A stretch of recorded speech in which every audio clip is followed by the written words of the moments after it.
Kepala Sekolah. Mohon izin Pak Matu. Terima kasih. Assalamualaikum warahmatullahi wabarakatuh. Yang terhormat Bapak Korwil Didik Kecamatan Kampung Laut, Bapak Matu SPD MM. Yang saya hormati Bapak Pengawas SD, Bapak Yusworo atau yang mewakili. Yang saya cintai Bapak PLS, Bapak Ahmad Fatoni SPD MPD. Bapak Ibu KS Kepala Sekolah Sekecamatan Kampung Laut yang saya hormati. Pertama, marilah kita panjatkan puji syukur kehadirat Allah Subhanahu wa Ta'ala. Pada kesempatan kali ini kita masih diberikan sehat, iman Islam, dan mudah-mudahan sehat selamanya. Sholawat serta salam mudah-mudahan dilimpahkan kepada junjungan kita Nabi Muhammad Sallallahu Alaihi Wasallam yang memberikan syafaat di yaumil akhir. Bapak Ibu sekalian, mohon izin sebagai bahan pembahasan sebelum masuk ke rapat kedinasan, saya minta waktu sebentar untuk pembahasan program budaya positif di sekolah. Bapak Ibu yang kami hormati, dalam program pendidikan guru penggerak, saya harus mengimbaskan kepada Bapak Ibu sekalian. Ini yang pertama, spesial untuk Bapak Ibu Kepala Sekolah Sekecamatan Kampung Laut. Nanti yang kedua adalah saya di sekolah saya sendiri di SD Cungalang 02. Budaya positif, Bapak Ibu pasti karena Bapak-bapak, Ibu-ibu adalah senior saya, yang namanya budaya positif di sekolah, saya yakin sudah diterapkan, sudah dipraktekkan. Budaya positif identik dengan disiplin anak. Kalau dulu bahasanya adalah dengan kedisiplinan anak, kedisiplinan guru, sekarang berubah namanya menjadi budaya positif. Tetapi sebelum ke budaya positif, kita harus memahami ada kebutuhan dasar manusia yang menurut Dr. William Glasser itu terbagi menjadi 5. Yang pertama adalah kebutuhan bertahan hidup atau survival. Yang kedua, kasih sayang dan rasa diterima atau love and belonging. Yang ketiga adalah penguasaan atau power. Yang keempat, kebebasan atau freedom. Yang kelima adalah kesenangan atau fun. Kelima dasar kebutuhan manusia itu semuanya dimiliki oleh anak. Bapak Kepala Sekolah ketika menjadi guru pasti sudah sering makan garam mengalami tingkah laku siswa ketika menghadapi anak yang berbagai macam kebutuhan. Kebutuhan dasar itu harus dipenuhi. Kalau ada anak yang mungkin punya karakteristik tertentu, biasanya punya kebutuhan yang belum tercukupi dari kelima tersebut. Yang selanjutnya adalah pembahasan di disiplin positif kebajikan. Disiplin positif biasanya adalah bagaimana siswa mematuhi peraturan yang ada di sekolah. Peraturan-peraturan di sekolah yang disepakati bersama antara sesama siswa di kelas maupun antar warga sekolah, baik itu siswa, guru, komite, dan kepala sekolah. Nilai-nilai kebajikan seperti di kurikulum Merdeka banyak contohnya, seperti yang sekarang kita lagi implementasi di kurikulum Merdeka adalah karakter atau nilai kebajikan di profil pelajar Pancasila. Salah satunya ada 6 dimensi. Dimensi beriman dan bertakwa kepada Tuhan Yang Maha Esa dan berakhlak mulia. Yang kedua adalah dimensi mandiri. Yang ketiga bernalar kritis. Yang keempat adalah berkebinaikan global.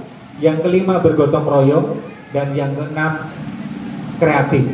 Dan ini semua dimensi memiliki subdimensi yang harus menjadikan di setiap guru pada implementasi kurikulum Merdeka menjadi sebuah proyek penguatan profil pelajar Pancasila. Dan di setiap semester maksimal 2 proyek. Kalau kemarin implementasinya di guru Merdeka adalah kelas 1 dan 4, mungkin untuk tahun besok bisa ditambah menjadi 2 kelas. Antara kelas 3 guru biasanya adalah bagaimana motivasi guru untuk memotivasi diri, merefleksi diri menjadi seorang guru yang profesional yang memiliki 4 kompetensi guru. Hukuman adalah tindakan terhadap suatu pelanggaran yang biasanya dilakukan oleh siswa. Banyak ketika kita menjadi guru, anak-anak melanggar peraturan di kelas maupun di sekolah. Konsekuensinya dari pelanggaran, tindakan terhadap suatu pelanggaran. Hukuman ini biasanya mengandung konsekuensi. Konsekuensinya apa? Adalah ketika kesepakatan kelas sudah disepakati oleh setiap kelas. Yang kedua adalah restitusi. Ini adalah bahasa yang baru, tapi sebenarnya tidak asing untuk Bapak Ibu sekalian. Cuma berbeda bahasa atau berbeda kata. Restitusi adalah proses menciptakan kondisi bagi murid untuk memperbaiki kesalahan. Bagaimana ketika siswa melakukan kesalahan, siswa itu tidak menjadi merasa serba salah, tetapi untuk bisa memperbaiki dengan cara restitusi. Bagaimana tahapan restitusi? Restitusi itu memiliki 3 langkah yang harus dilakukan oleh Bapak Ibu guru sekalian. Yang pertama adalah menstabilkan identitas. Jadi ketika siswa melakukan kesalahan, tidak harus dihukum, tidak harus dijudge, tetapi bagaimana anak itu ketika melakukan pelanggaran dikembalikan menjadi percaya diri dengan kelompoknya secara baik. Yang kedua adalah memvalidasi tindakan. Ketika anak melakukan kesalahan, bagaimana cara guru, apakah yang dilakukan anak itu sudah sesuai dengan kesepakatan kelas atau keyakinan kelas. Yang ketiga adalah menanyakan keyakinan. Keyakinan itu biasanya berasal dari norma-norma yang ada, baik di masyarakat, agama, maupun keluarga. Ketika anak melakukan tindakan yang di luar atau melanggar peraturan, sesuaikan dengan norma yang ada, baik keluarga, agama, maupun masyarakat. Ciri-ciri restitusi biasanya bisa dibedakan dengan yang proses ketika kita bimbingan konseling. Karena di restitusi itu memiliki beberapa ciri. Di antaranya, restitusi itu bukan menebus kesalahan. Ini yang penting. Namun untuk belajar dari kesalahan untuk memperbaiki diri. Ini bisa diterapkan oleh Bapak Ibu sekalian kepada murid-muridnya. Restitusi yang berhasil itu biasanya adalah memperbaiki hubungan, bukan malah menjadi renggang ketika anak melakukan kesalahan.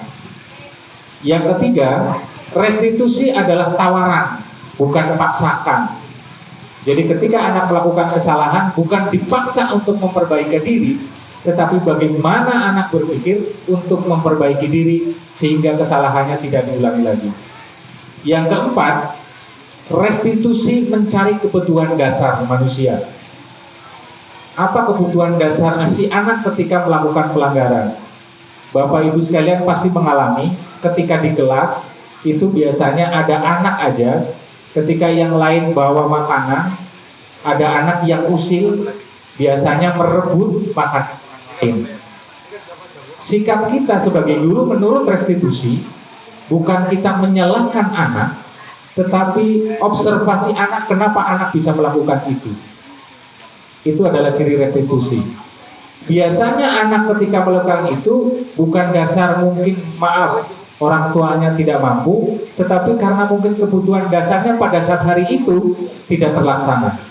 Yang biasanya mungkin orang tuanya membawakan bekal makanan, pada saat hari itu mungkin tidak. Nah, kebutuhan itu yang mungkin harus dipenuhi oleh anak, yaitu adalah kebutuhan dasarnya.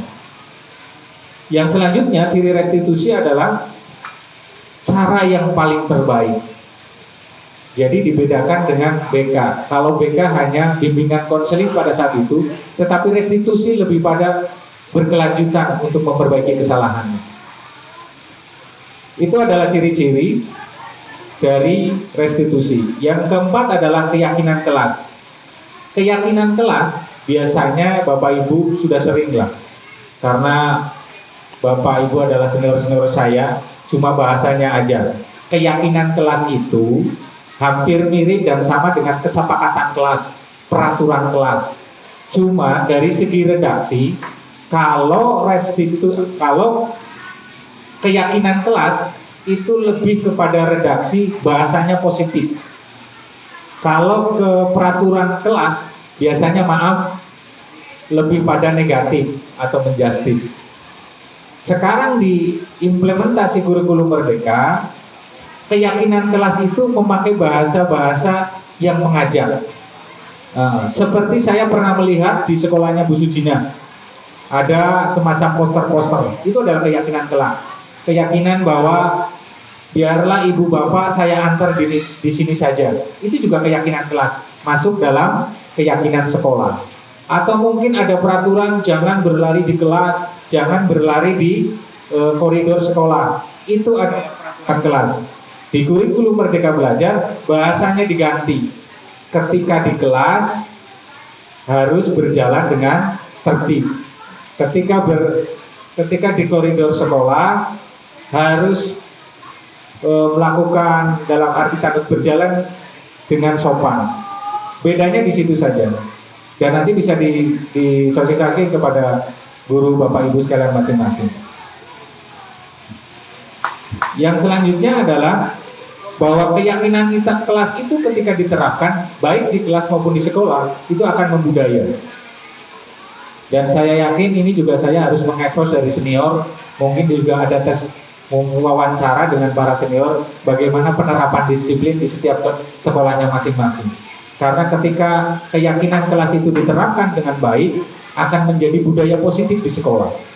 Ketika budaya positif di sekolah secara otomatis pewujudan budaya, mewujudkan siswa memiliki karakter profil pelajar Pancasila akan segera terwujud. Yang kelima dari sosialisasi ini adalah penerapan restitusi dengan 5 posisi kontrolnya. Banyak ketika kita menjadi guru, anak-anak yang melanggar peraturan itu ketika dipanggil, kita secara tidak sadar adalah memposisikan 5 posisi kontrol restitusi. 5 posisi kontrol restitusi itu adalah yang pertama, biasa secara tidak sadar kita adalah posisi menjadi penghukum. Biasanya anak yang melakukan kesalahan langsung dihukum. Itu yang pertama.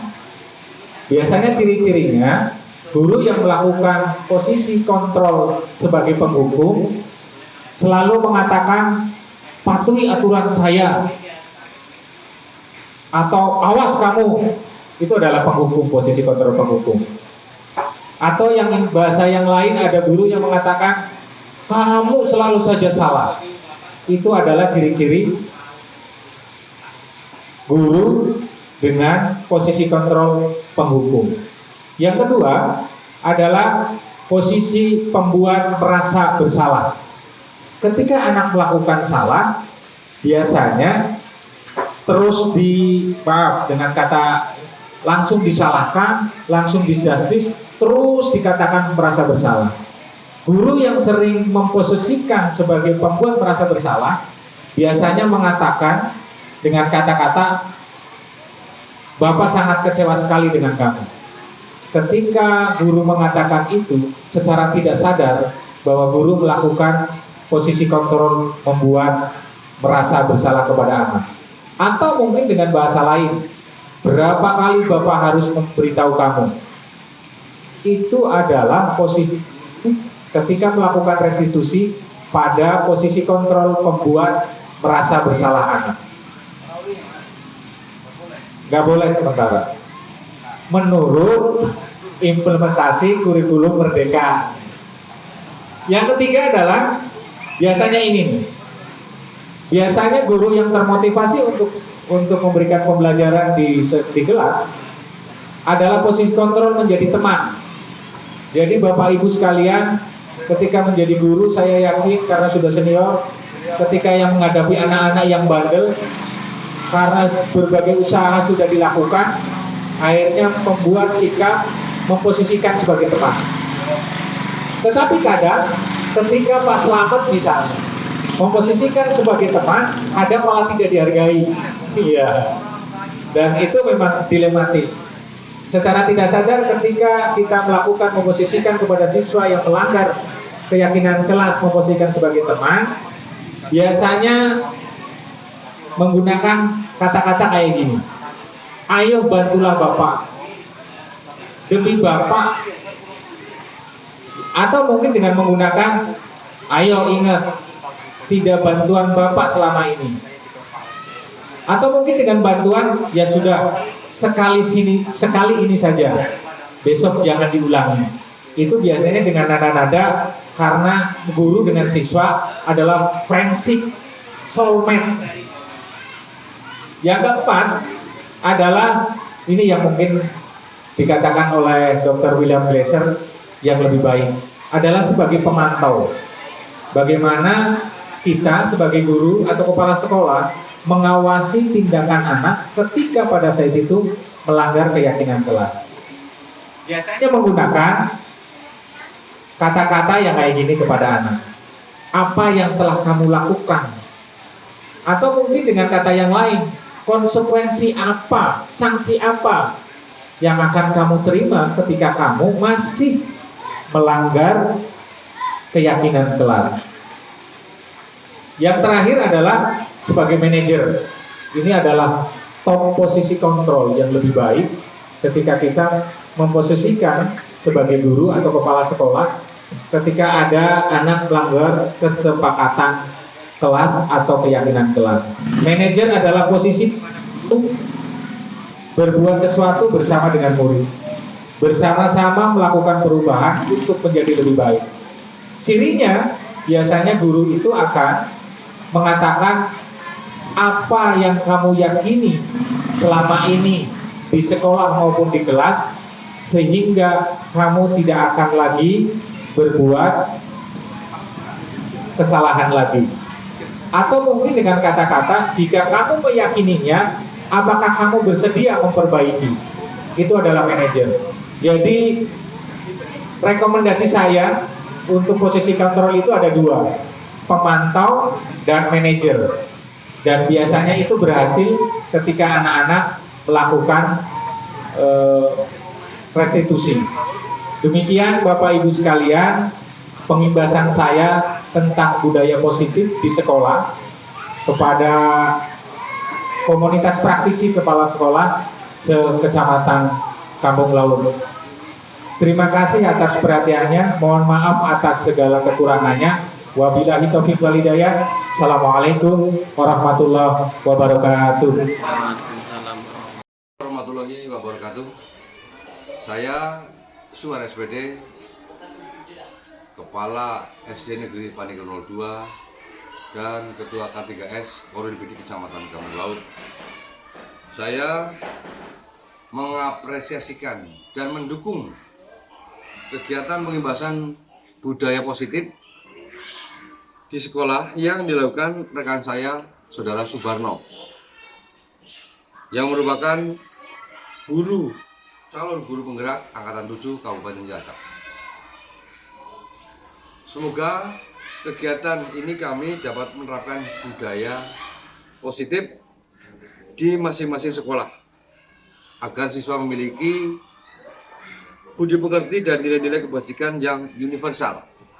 Sebab di dalam kurikulum Merdeka sangat menekankan untuk mewujudkan siswa yang memiliki karakter profil pelajar Pancasila. Terima kasih. Semoga pembahasan berjalan lancar dan sukses. Sekian. Assalamualaikum warahmatullahi wabarakatuh.